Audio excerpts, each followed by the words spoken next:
Hello guys! Hello para to sa lahat ng air signs, Gemini, Libra, and Aquarius. Welcome dito sa aking channel, Air Signs, Gemini, Libra, and Aquarius. Tingnan natin ano ang message na para sa'yo. This is general reading. Okay, so first card natin is number 10. Pay attention to signs. Wow, air signs, Gemini, Libra, and Aquarius. Pay attention sa signs. Okay, signs, symbols, synchronicities, or kung ano man to. Okay? Isang completion, isang endings, positive endings, or isang closure, ang posibleng mangyayari sa iyo, air signs. So, kailangan mong bantayan, kailangan mong alamin, kapain mo ang iyong intuition, para alamin mo kung ano ba to na posibleng magtatapos or kailangan ng tapusin.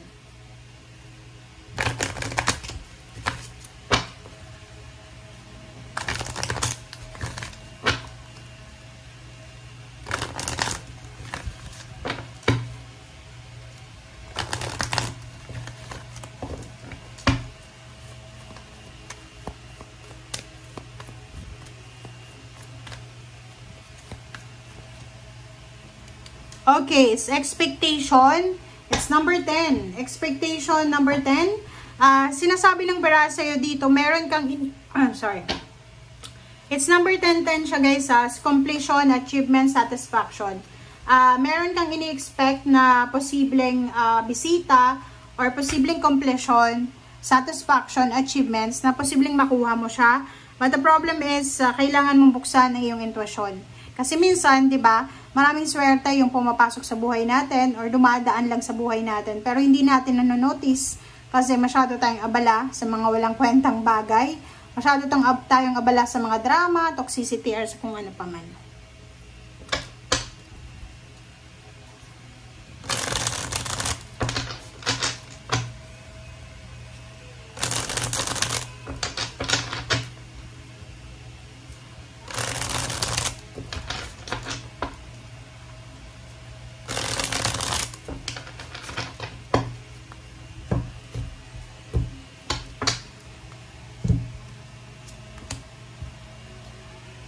Okay, first two cards natin is Five of Pentacles and Queen of Rods. Sinasabi ng bara sa'yo dito, air signs, Gemini, Libra, and Aquarius, na isang financial problems ang posibleng resolve sa next 2 days na to. So, sinasabi ng bara sa'yo na posibleng yun ang magtatapos, is yung financial stress, financial problems, or financial hardships. Pwedeng matapos na to, and magkakaroon ka ng financial balance and freedom. Okay, next card natin is Two of Rods. Isang financial balance na siguro nangyari na to dati sa past mo. Pwedeng dati may negosyo ka, mataas yung sweldo, maraming ipon, maraming pera. Tapos out of the blue, nalugi ka, or pwedeng maraming problema na nawala yung pera na yon. Dito sinasabi na posibleng maibalik yon. Okay, it's a recovery of financial losses, heartaches and emotional problems, or any emotional hardships na pinagdaanan mo. So, it's reclaiming your power. Okay, next card natin is Ten of Pentacles. So, for the next 2 days, posibleng lump sum of money, payments, payouts, salary, sweldo na ba? Pwedeng oo, kasi 14, 15. Sinasabi ng bara sa'yo dito na may pera na posibleng darating. Okay, may perang posibleng darating. It's a lump sum, it's a huge amount. Or posibleng matagal mo itong hinintay, matagal mo itong trinabaho, pero na-delay siya, so andito na siya. Okay. Posibleng isang tao ang mag-o-offer sa'yo ng financial partnership or emotional partnership. Pwedeng may mag-o-offer ng love, may mag-o-offer ng trabaho or business collaboration. Or pwedeng may mag-o-offer sa'yo ng financial help. Okay? Tutulungan ka sa kung ano yung kailangan mong pera. Okay. Next card, sinasabi ng bara sa'yo na congratulations sa'yo kasi yun nga, marireclaim mo yung power mo. It's all about overall power, emotional power. Mariresolve mo yung mga emotional problems, financial problems, higher position, kung pwedeng, like yung iba na bumaba yung position sa trabaho, bumaba yung sweldo, possible na maibalik yun sa inyo. So, it's a victory and success. So, nakikita ko yung air signs, Gemini, Libra, and Aquarius. Pwedeng graduation ito, or pwedeng recognition, or retirement, or kung ano man to na victory and success na mangyayari sa'yo, na maraming tao yung magkakongratulate sa'yo, and at the same time, maraming tao din yung magiging proud sa'yo. Okay. So, dito sinasabi ng barahan na for the next few months, maybe November, maybe October, maybe December of 2025, sinasabi ng barahan na isang offer ng job, it's a job offer, ang posibleng matanggap mo, and yung job offer na to ay malaki yung sweldo na ino-offer sa'yo, or pwedeng malaki yung payment dito. Okay, next card is Ace of Swords and then the Sun. So, dito sinasabi na isang good news, isang balita ang matatanggap mo.